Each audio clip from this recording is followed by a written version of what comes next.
Hey YouTube, Aidan here. Welcome back. Another little equipment update for you. Reminder, if you want to lesson with me, check the link in the description. And if you're watching this before Sunday, July 12th, 2020, I'm doing a master class on Zoom with the Discord, the trombone Discord people.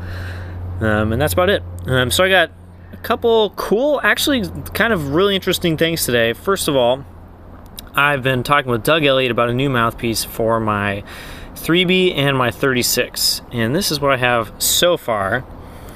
This is a Doug Elliott, let's see, where's the number? XT104 E cup and E4 shank with all the latest stuff. The 104 rim, and you can see these mouthpieces come apart, of course, that's the whole Doug Elliott deal. The 104 rim is like a 3G-ish size, kind of just a little bit larger. It's 1.04 inches in diameter, of course, which is what that means. The E cup is kind of like a, maybe like 6.5-ish, maybe a little bit deeper-ish than 6.5. And the E4 shank and back bore are kind of like more open. My thoughts on this so far are it plays really pretty well in the 36 and does not play well on the 3B because the E4 shank and back bore, I should say, are just too large for the 3B. And the problem is on the 36 it plays well, but it is pretty gosh darn bright. So my plan is to get something a little smaller than this for the 3B and something a little larger than this for the 36. I could actually use this on the 36 as is, but it's a little bright for everything. I think it's good for like kind of commercial playing on the 36. I'm not sure how much of that I'm going to do because I have a 3B. So kind of found a exactly in between Goldilocks mouthpiece for both horns. I play pretty gosh darn well with this rim, the larger rim, but I'm also kind of excited to try, because this is just the standard 104 rim, a 104 narrow, which is obviously just narrower than this is. This feels a little, like on the smaller horns, it just feels a little fat on the face. And it's weird because this is about the same size as my large center mouthpiece in the rim, but it makes the high range much more difficult than it does on my large center mouthpiece. So, not perfect, but very interesting, and I can play on this much more consistently than I can on my 5GS that I am currently using, or I currently was using on my 36. So, interesting progress, still some parts to try out. Cool Doug Elliott stuff. Next up is a mouthpiece that is much older. This is a Bach New York. Cool, we've seen some of those. I have like two or three of these already, and this is a 3.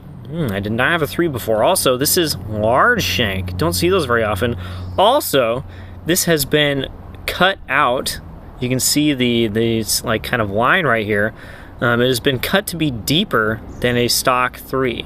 And the throat is also larger. It's like a G cup size, I think. So 276, I think, is the standard G throat. Man, I actually don't know the measurements. It's got kind of like a double cup look right now because the cup on the 3 is actually not super deep. It's kind of funnel shaped. It kind of just goes in from the rim. Obviously, the G cup, or whatever this was cut to, is more bowl shaped and goes in at a steeper angle. So very interested to see how this plays, but the guy I bought it from just sent it in a flat pack mailer with nothing else in the mailer, and it has gotten completely mashed on something. To no surprise. I mean, if you put this in any kind of box with nothing to protect it, or even at worse, just a bubble mailer, which is what this was in, it's gonna get mashed. Have no fear, I'm gonna talk to the guy. I'm actually giving him a lesson on Saturday, and he's gonna get some words about this. I can fix this. This is not like a world-ending deal, and I will be able to use this at some point.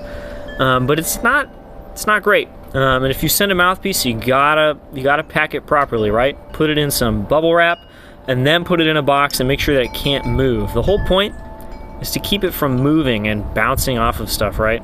So right now I have no idea how this plays because I can't even put it in a horn right now. It'll catch on these things and it won't seal. It'll just kind of wobble, of course, and that's occluding the back bore quite heavily.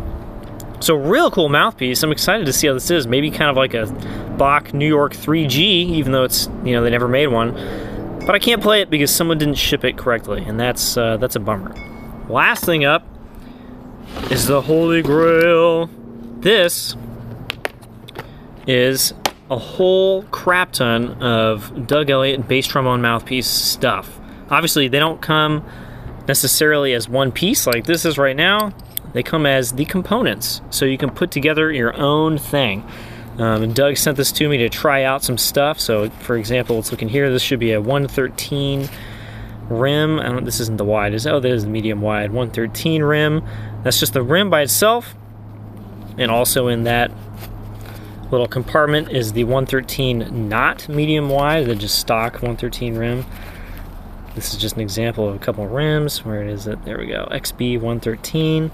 There's the LB and XB components here. We have an LB K cup. No. LB L cup and an LB M cup. And then XB K, L, and M cups. The higher the letter, the deeper the cup. So the M cups are the deep ones. L ones are not as deep. And I only have one K, and that's even less deep, I guess. And then I have 113, right? I think these are 113. 113 and 114 rims for L cups because they have to match the cup or else they won't work. Then I have 113, 113, 14, and 115 rims for XB cups. And then in these, I have shanks. He has 8, 9, and 10 shanks for each cup size. And this is the L and M shanks. And then this one, we have all the K shanks. So all in, how many mouthpieces is this? I don't know. I can't do the math, but it's a lot of mouthpieces. I have played them. I spent last week kind of just going through all the options. I used to have this mouthpiece right here, an XBL cup with a 114 rim, which is the one on the top here, and a 9 shank, 8 or 9 shank, I think. I had that mouthpiece, and sent some videos way back, and I really didn't like it that much. It was pretty easy to play, but it just didn't sound very good at all. And I let someone borrow it, and they still have it. Thank you, Canadian bass trombonist, whoever you are. He's some guy on trombone forum or trombone chat. In any case, I'm interested to try these again, and Doug sent me some stuff. And what I found is that I like the XBM cup, the largest one, with a 114 rim, not the medium wide one, and the 10 shank, which is the most open one. But even then, I'm not totally sold. We'll have to see. I'm going to play them some more, and I'm going to have someone listen to me and try things out. It seems like the mouthpiece is just slightly easier to play than any of my other existing bass trombone mouthpieces, but it sounds a lot less beefy. It just has a lot less to the sound, and I'm not really sure if I'm willing to make that trade-off for like 5% playability for like 25% sound trade-off. I'm not sure if I'm willing to make that. So, very interesting. I'm also not sure if it's my horn or not because my horn is so picky, and I'm excited to play these on another bass trombone, hopefully my bass trombone, at some point.